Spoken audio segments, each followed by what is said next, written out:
بسم اللہ الرحمن الرحیم۔ یہ ان دنوں کی بات ہے جب میں میٹرک کے امتحانات سے فارغ ہوئی تھی اور گھر کے کام کاج کرتی۔ ان دنوں میرے پاس اسمارٹ فون نہیں تھا، نہ ہی اس کی اجازت تھی۔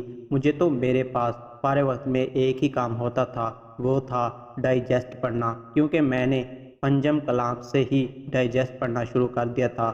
سب سے پہلے میری خالہ پڑھتی، پھر میری آپی، تو مجھے بھی اس کا چسکا پڑ گیا تھا۔ میرے پاپا کو ڈائجسٹ پڑھنے پسند نہیں تھے، انہوں نے میرے نہ جانے کتنے ڈائجسٹ پھاڑے اور جلائے تھے، لیکن میں بھی اپنے نام کی ایک ہی ہوں کہاں رہنے والی تھی۔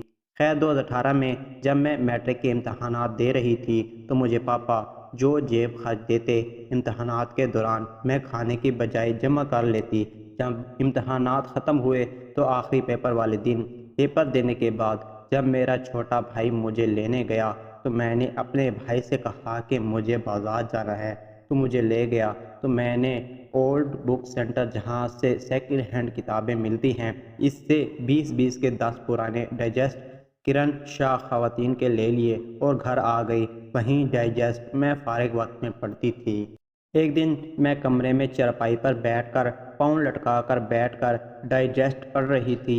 اس میں اتنی کھوئی ہوئی تھی کہ مجھے ارد گرد کا ہوش حواس ہی نہیں تھا کہ ایک دم چیخ بلند ہوئی تو میں نے چونک کر دیکھا، دروازے میں میری چھوٹی بہن کھڑی چیخ چیخ کر مجھے کہہ رہی تھی کہ میرے پاؤں میں سانپ ہے۔ میں نے جب اپنے پاؤں میں دیکھا تو سفید رنگ کا دھاری دھار سانپ اپنا پھن پھیلائے میرے دونوں پاؤں کے درمیان بیٹھا تھا۔ میں نے ایک دم ڈر کر چیخ ماری اور اپنے پاؤں اوپر اٹھا لیے۔ اتنے میں میری بہن سانپ سانپ کرتے باہر بھاگی۔ ماما لوگوں کو بتایا کہ کمرے میں سانپ ہے۔ جب بھائی ڈنڈا لے کر آیا تو سانپ کمرے سے نکل کر باہر جا رہا تھا۔ بھائی پیچھے بھاگا لیکن سانپ دیکھتے ہی دیکھتے غائب ہو گیا۔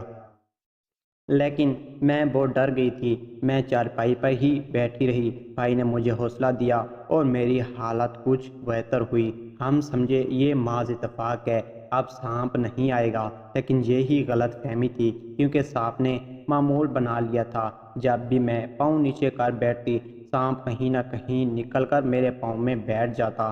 لیکن اگلی رات ایسا واقعہ رونما ہوا جس نے ہمارے پورے گھر کو ہلا کر رکھ دیا۔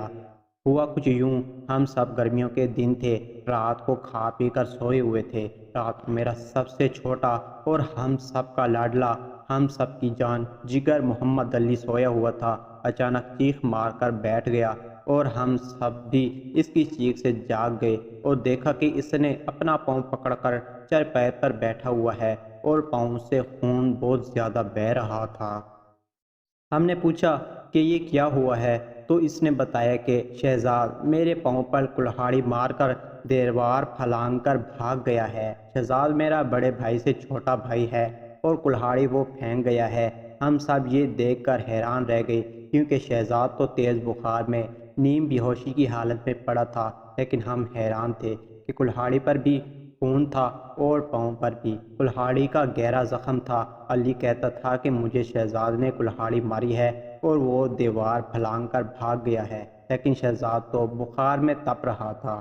خیر مما نے بھائی کو آب زمزم پلایا اور بڑے بھائی نے، جو کہ ڈاکٹر ہیں، اس نے بھائی کی مرہم پٹی کی۔ باقی رات ہم سب نے جاگ کر یہ سب سوچتے گزار دی کہ یہ سب کیا ہو رہا ہے۔ اگلی صبح جب پاپا آئے تو مما نے انہیں رات والا واقعہ بتایا اور پاپا نے علی کے پاؤں والا زخم دیکھ کر کہا کہ میں ابھی اپنے دوست سید رزاق علی شاہ سے بات کرتا ہوں۔ پاپا نے انہیں فون کر کے تمام واقعات تفصیل سے بتائے۔ ساری بات سن کر سید رزاق علی شاہ نے کہا کہ میں تھوڑی دیر تک تمہارے گھر آ رہا ہوں۔ ٹھیک تھوڑی دیر بعد وہ ہمارے گھر کے سامنے تھے۔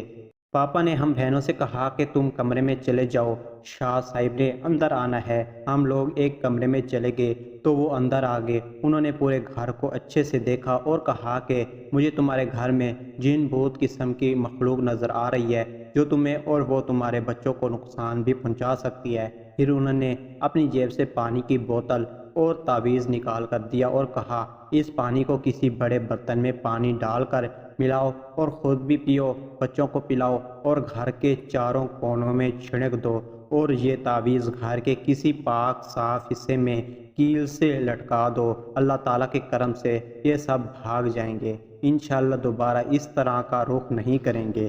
اس کے بعد اللہ کے کرم سے ایسا ہی ہوا، ہمیں پھر کبھی کوئی سانپ وغیرہ نظر نہیں آئے۔